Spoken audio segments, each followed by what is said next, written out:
Hello everyone! Nandito po tayo ngayon sa onion farm ni Kuya Brian Esteban ng Barangay Pesa, Bungabon, Nueva Ecija. Bali, nagpapa-harvest po siya ng white onion ngayon. Ito po si Madam.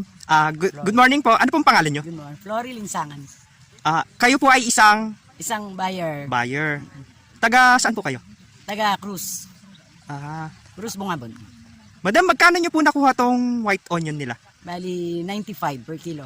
Ayun, ikinikilir lang po natin. Ang kuha po ni Madam Flory, 95 pesos per kilo. Sa good po yun. Sa reject, Sa reject, parang 40 or 45 yan. doon po nagre-range. Kasi po, nagtatanong po kasi yung ibang mga farmers kung magkano na po ang kalakaran ngayon ng bilihan ng white onion. Yan po. Conforme naman po sa klase kasi din ng puting sibuyas. Kasi merong klaseng maganda, merong yung mga halos tira-tirahan ng bagyo. Oh. Ayun. Conforme sa klase. Ayun po. Ito medyo quality kaya kinuha namin ng ganun. Pag makinis, tsaka pang ano po talaga, pang front, ayun, mahal ang presyo.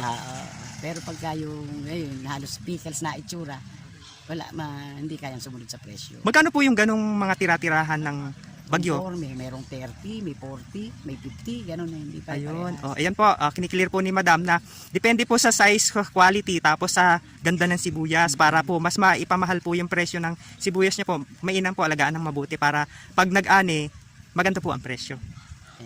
Bihira naman kasi lalo yung iba, mga hindi makuha ang halos pambiling buto sa klase nung yung tira-tira ng bagyo, di ba? Mga halos hindi na lumaki talaga. Ayun po. Ayan, marami pong salamat. Meron po yata kayong tawag. Sige. Okay. Thank you po. Okay. Ayan po. Bali, ikot lang po natin. Ito po yung pina-harvest ni Kuya Brian. Tingnan nyo po, sobrang kinis kasi ng kanyang white onion. Ito po yung mga good. Ayan po. Tapos, ito yung reject, nakahiwalay. Tapos, yung pinaka, punggusin. Naka-separate po. Ganyan po ang bilihan ngayon dito sa bukid. Tapos, ito yung mga farmers. Ayan po. Ayan po sila. Bali, niraras po kasi, order po ito kay Madam Flory.